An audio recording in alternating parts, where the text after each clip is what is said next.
Hello everyone and welcome back to another AFK journey video. In this video we have a first look at the skills of Shemira from the trailer uploaded onto the AFK journey official channel. Let's get right into it. May the spirits guide your path.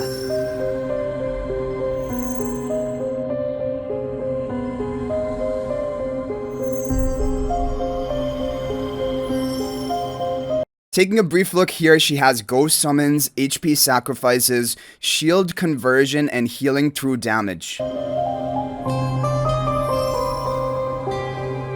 Specialize in AFK stages in Dream Realm. Okay, I was not expecting Dream Realm. Definitely from what we've seen so far, she looks more of an AFK stage and PvP hero. I know she can channel all of her orbs with her ultimate onto a single target, so I guess maybe that's why they're considering Dream Realm, but that is crazy to me. Synergize with the twins, who doesn't? Taylene, Hugin. Okay.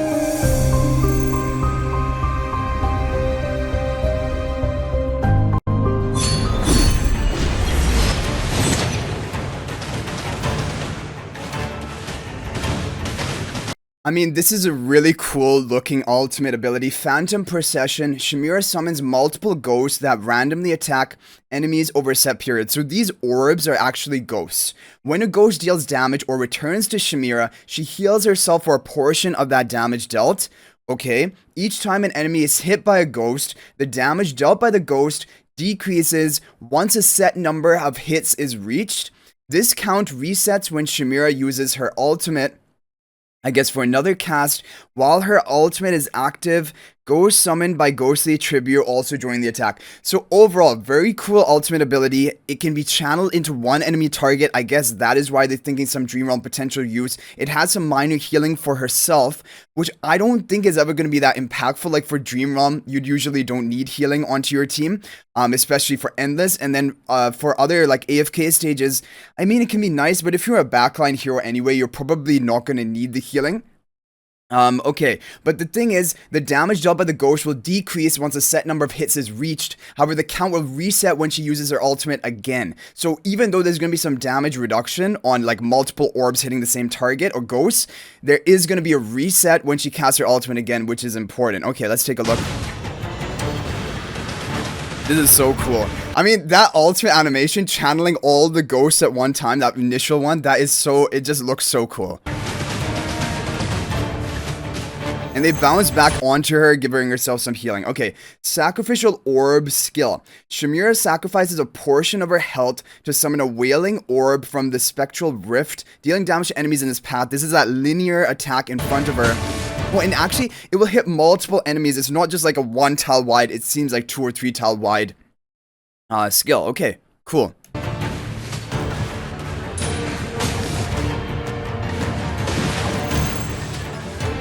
Okay, Ghastly Tribute skill. When allies' HP or shield reaches a certain percentage of Shemira's max health, she summons a ghost to her side.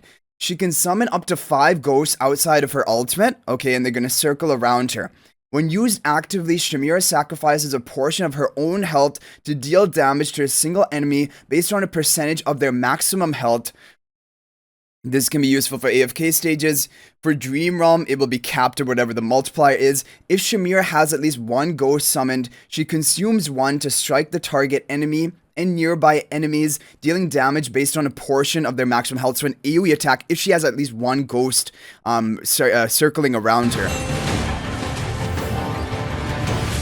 Okay. Yeah. There we go. So I think that animation at the bottom is kind of difficult to see because Viperion Snake is circling the targets, but this animation coming out from beneath the Cassidy, that is, I believe, this Ghastly Tribute skill. And yeah, it circles around attacking nearby enemies if she has any ghosts present. Let's see some more examples. Beyond Lucius. Okay, and a bit of spread to nearby enemies. You can see here the Valen and the Corrin taking that 147k damage, which yeah. Proportionate to their maximum health. Okay. Exclusive skill, this is important. Spectral Barrier. When Shemira takes damage equal to a percentage of her maximum health, or reaches the cap on summoned ghosts, she consumes one ghost to gain a shield for a set period. Okay, so when she takes a certain amount of damage or receives a cap of the number of ghosts, she will use one ghost to gain a shield for herself. When the shield expires, Shemira releases its remaining power to deal damage to all enemies on the battlefield based on the shield's remaining value. So for a Dream Realm, or maybe even for AFK stages, because you're probably not going to be targeted if you're a backline hero, this shield is going to retain all of its value up until the expiry. And then it will transfer some of that damage, and then it will convert that amount into damage to the enemies, increasing her damage output. But overall, I'm not really too amazed by this exclusive skill. I was hoping for something that would be more game-changing, like really powering her up, but it's just a shield that can convert into some extra damage. There's a shield. Okay, and then a bit of extra damage, and it looks like an AoE attack. Okay, when she goes up to the 5 ghosts, so 5 should be the cap, then she will create that shield for herself, and then at the end she will deal that AoE damage when the shield expires. All enemies on the battlefield. She's definitely looking like an AFK stage pushing hero. She has multiple AoE damaging skills, and if she's protected in the back, she can get off her maximum damage and summon all of those ghosts at the enemies, and they can attack multiple enemies as well. Okay, so we have the hero spotlight. Ghost summon. Whenever Shemira or her allies take significant damage, she summons a ghost to attack enemies. But I think that ghost, it will initially be around, circling around Shemira, and then she can use it in her abilities to take advantage of that.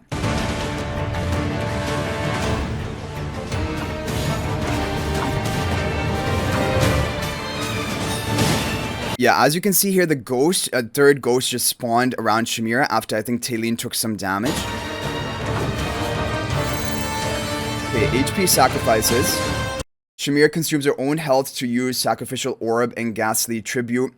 Both dealing damage to enemies. HP loss also triggers the summoning of ghosts. So there's the interesting thing about Shemira. She has 2 abilities which will consume her own health. Sacrificial Orb and Ghastly Tribute. But then that will also convert into summoning your ghost as you lose health, and so this will help her create her own ghosts, and both of these, all of this will deal damage to the opponents.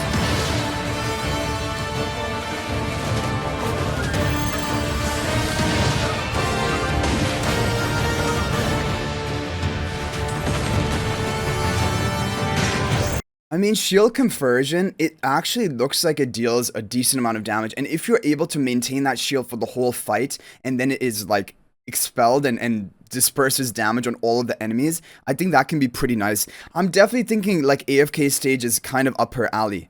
Because so far we haven't seen like anything which is leading herself towards Dream Realm. In terms of, we don't have any HP per second damage, and as far as the skill descriptions go, we don't have true damage as far as the skill descriptions go. Yeah.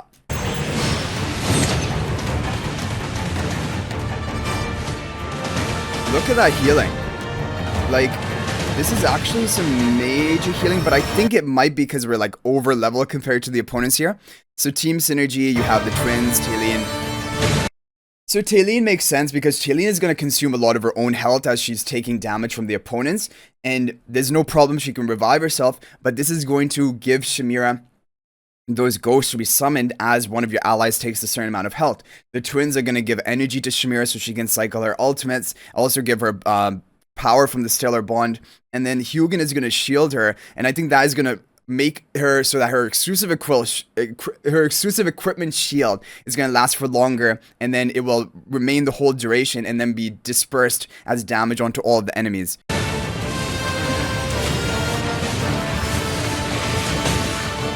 Yeah, like look at this here. She's gaining ghosts so rapidly because of the HP loss.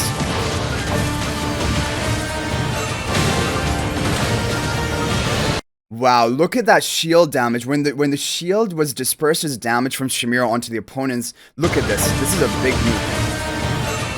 Are you ready for it? Right here. It's coming off right here. Look at this. Boom. Now, I don't know if we're over level compared to the opponents, but that was pretty massive damage. And that is what I'm thinking about for AFK stages, is that, maybe honestly even for Dream Realm, that is a high damage nuke, especially if you can shield her and prevent her from losing any of that shield value. Wow. Look at that damage. And these opponents are actually strong. They're dealing damage to Shemira, at least to a decent amount.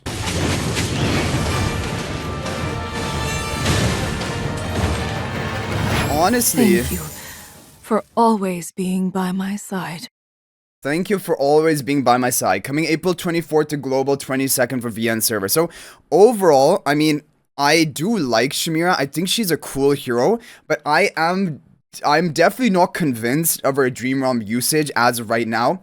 That was the recommendation. We will have to see, and we have to see her multipliers. We have to see, does she have true damage? Does she have HP per second damage? All of these are going to be essential parts to decide, is she actually going to be good for Dream Realm or not?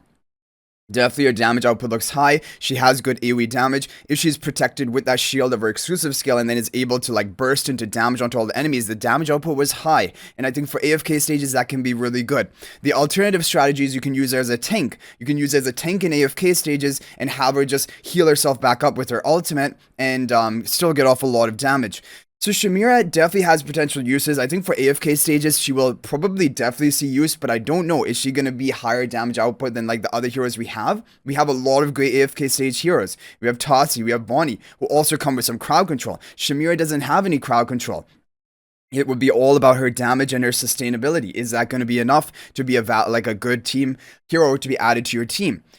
For PvP, I think she's interesting. I like because Talene is a really strong PvP hero, and Shemira has good synergy with Talene. The thing though is that she's probably still an ultimate dependent hero, and those heroes generally don't do great for PvP because they can be killed before casting. And the other thing is, Shemira, other than her exclusive skill for the shielding, she doesn't have any other survivability. And honestly, looking at the shield, I think she can still be burst through that if the opponent has some high power nukers at the beginning of the match. So for PvP, I'm not convinced about Shemira. For AFK stages, I think she has the most promise there. For Dream Realm, I don't know. For Ravage Realm, definitely, I think she will be used as a good option because you're limited to a faction. However, for Dream Realm, when you have so many different options available and such top tier heroes now, I don't know if Shemira will be able to keep up on the damage front, and if she can't, there's not really any use of her.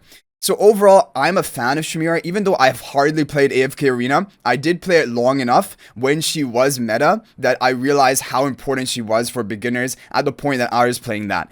And I wanted her to be amazing in AFK Journey as well, and I think she's fine, but I don't think she's game breaking. She doesn't look to be like a must-have or anything like that. She's kind of a luxury hero as of right now, but we'll have to wait and see with more testing when we actually have the skill multipliers. But overall, you guys, let me know, what are your thoughts about Shemira? Let me know in the comment section down below. I think she's cool. I think she's cool, but the thing is, cool is not enough. We have to recruit and spend our valuable resources on heroes which are really going to revolutionize or make a game-changing difference onto our account. Like Faramore was definitely it. He was really important for everyone to have. Shemira, not looking like such an important hero for people to have and just kind of a luxury at this point. And the thing is, we have two collab heroes coming as well, Natsu and Lucy, and we have no idea how strong they're going to be, right? And then maybe we will have to pass on Shemira. But as of right now, what my opinions are is that definitely no one should be recruiting her day one. We should wait until we have the collab heroes released and some testing is done of them, because the banners are going to overlap. Shemira is going to last you for like, I think 21 days, and that is plenty of time for you to then decide on Natsu and Lucy, are they going to be good, and then you decide which one to go for, because they're going to be recruited in the same way as the raid up heroes are. That is what customer support has said. And so like, if you're going to recruit for Shemira, you're going to have a less ability to recruit for the collab heroes. So anyway guys, let me know your thoughts. I am looking forward to reading them in the comment section, but I hope you guys enjoyed the video. Thank you for watching. If you're not already subscribed to our YouTube channel, please smash that subscribe button.